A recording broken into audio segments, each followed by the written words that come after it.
Larissa, nós temos aqui, a Juliana trouxe a reação de Lindbergh Farias e já tivemos também a reação de Sóstenes Cavalcante, que fez uma postagem enorme dizendo: o que vemos não é justiça, é autoritarismo de toga, abuso de poder institucionalizado, caneta usada como cacetete. Ele tem adotado esse estilo, né, de fazer essas declarações assim.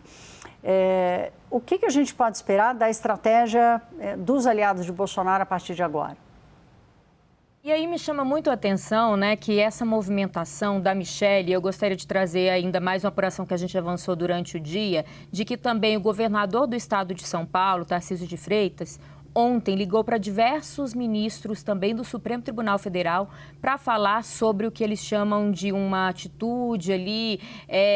humanitária para mandar Jair Bolsonaro para uma prisão domiciliar. A gente teve ontem, pelo menos, segundo as fontes com que eu conversei,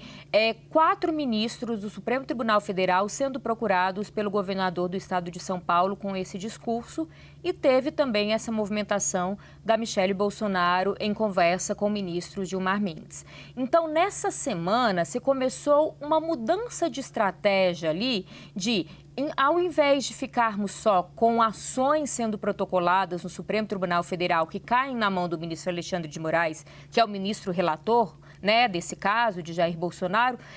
vamos tentar ampliar o escopo e começar a conversar com os demais ministros, sair um pouco das questões jurídicas dos advogados, da estratégia de defesa e partir para uma estratégia mais de aliados políticos. E é diante de toda essa movimentação que aconteceu essa semana que a gente tem a decisão do ministro Alexandre de Moraes de hoje, que foi break news, e abrimos aqui o Hora H, porque é o assunto do momento mesmo. E a gente falava sobre isso durante até o plantão de Ano Novo. Eu lembro que eu e o Gustavo Uribe falamos sobre isso também no jornal, o quanto esse tanto de ação sendo protocolada, esse tanto de conversa acontecendo de aliados do ex-presidente, seja, né, a própria esposa ou o governador do estado de São Paulo, tentando essa movimentação, estaria surtindo um efeito quase que contrário, mas de irritação dentro do STF, de que Bolsonaro tentaria ali, diante de tantos protocolos, diante de tantas conversas,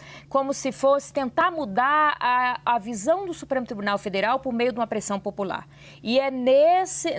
sabendo de tudo isso que foi costurado, que saia dessa decisão de hoje. E tem essas respostas meio irritadas, entre aspas, aqui do ministro Alexandre de Moraes, falando: olha, Jair Bolsonaro já tem benefícios que muitos outros presos no Brasil não têm. Ele vai ter ali, então, já que está difícil na Polícia Federal, vamos mandar para Papudinha. Então, é uma resposta também do próprio ministro Alexandre de Moraes, claro que uma resposta nos autos, legalmente falando, diante da legislação brasileira, essa transferência, que vem junto com uma pressão popular, uma pressão nas redes sociais e uma pressão de aliados junto a outros ministros do STF, Thaís.